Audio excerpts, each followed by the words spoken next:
Thank you.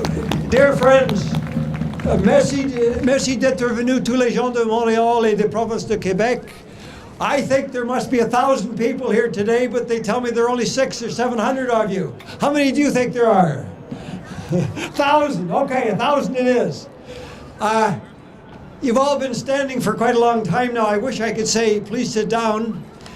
I will cut my speech radically, I promise you, but I have a number of things I want to say, and I support everything that you've heard up until now from the other members. And I want to tell you that David Matus and Ethan Gutman and I have traveled to about 50 countries.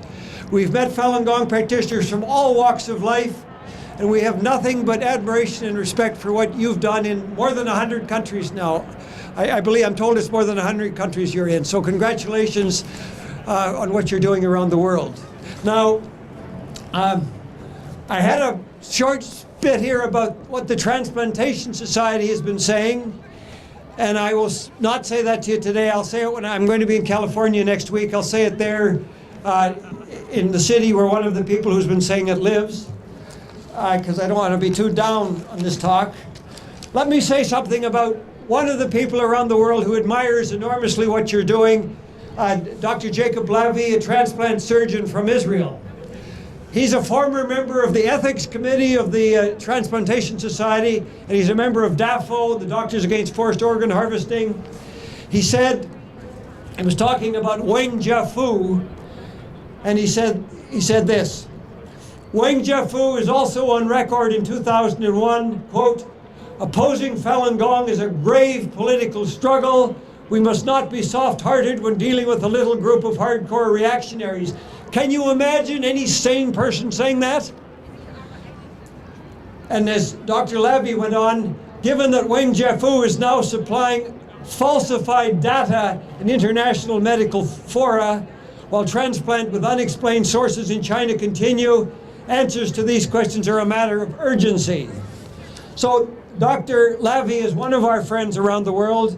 Here's what Dr. Maria Singh at the Sydney, Australia Medical School said, quote, "Individuals who are not free to consent can never be used as organ donors, as this not only prevents them from achieving their human potential, it completely dehumanizes them and should be thus unacceptable to any society in the 21st century.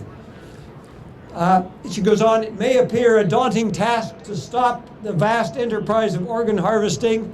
You all know what a terrible crime against humanity it is." But she says this: "Hearts are indeed bleeding among the Falun Gong, the Tibetans, the Uyghurs, and the house Christians in China.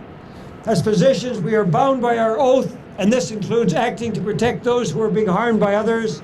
As humans, we can do no less." Right? Ethan Gutman. You all know, I hope, who Ethan Gutman is. He spent 8 years writing his book, The Slaughter, about the persecution of the Falun Gong community in China. And he's been nominated for the Nobel Peace Prize last year. He says this. He explains how he arrived at his best estimate that organs of 65,000 Falun Gong and 2,000 to 4,000 Uyghur, Tibetans, and house Christians were, quote, harvested in the 2000-2008 period. Now he summed up this, I think you'll like this, quote, "For governments and the media, our 2006 update represented the final tipping point.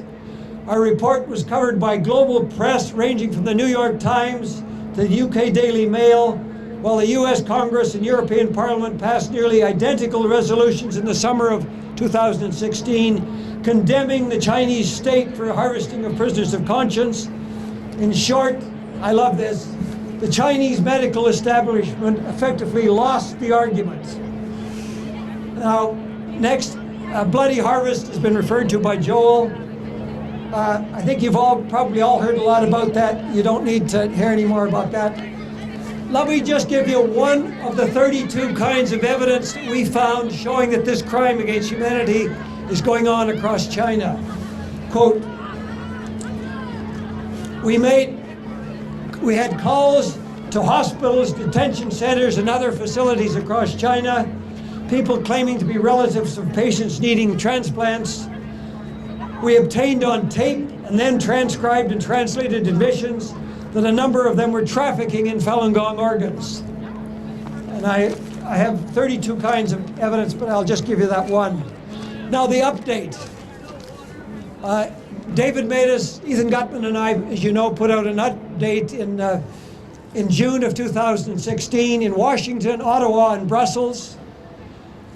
We looked at hospitals, we looked at data, we looked at nurses' records, we looked at a whole lot of things about the medical system in China, and we concluded cautiously that 60 to 100,000 transplants per year are being done across China, not the approximately 10,000 the government claims. Even the lower figure means that on average, 250 human beings a day are being killed for their organs in China. 250 a day. So we provide much evidence, 720 pages, 2,400 footnotes of a state-directed organ transplant network controlled through national policies and funding and implicating both the military and the civilian healthcare systems. DAFO, I don't need to say anything about DAFO. You all know what wonderful work they do. We heard this morning about the Kotler Genus bill, which will, if passed by this Parliament, would make it a crime for Canadians to go anywhere for trafficked organs. And I hope all of you will get behind this and phone your own MPs and get them to support the bill of Irwin Kotler and MP Genus that you heard about this morning. It's a good bill and it should be passed by our Parliament in this Parliament. So please, when you go home, call your local MPs and get them to pass this bill. Just a second here. Oh yeah, a word about the legal system in China. Clive Ainsley, who is on the International Committee of the International Coalition to End Organ Harvesting in China, and he practiced law in Shanghai for 14 years until 2003, 2004, till he couldn't take it anymore. He wrote this, quote, "China does not have a legal system in any meaningful sense. It is a completely bogus system which was introduced in '79 for reasons of attracting foreign investment," is what he says. China is a brutal police state. Our position on organ pillaging is based on irrefutable evidence of what is actually happening. We can prove the statistics on actual transplants carried out. We can prove that these numbers are entirely irreconcilable with the available evidence. In the absence of mass murder perpetrated against prisoners of conscience, we are interested only in the evidence of what is actually happening, close quote. A brief word about the labor camps and the so-called black jails. In doing our final report, David Matus and I talked to people in about 15 countries who got out of these camps and out of China. They told us of working in appalling conditions for up to 16 hours daily with no pay, little food, being cramped together on the food for sleeping and being tortured. They made export products ranging from garments to chopsticks to Christmas decorations as subcontractors to multinational companies.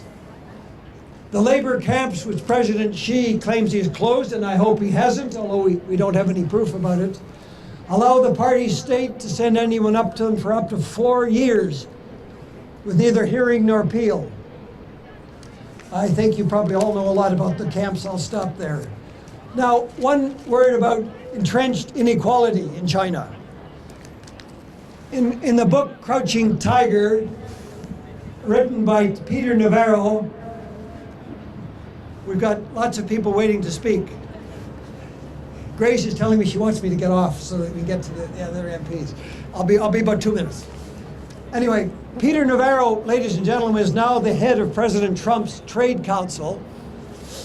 And he noted, quote, "The top 5% of the households in China account for 25% of national income in that country.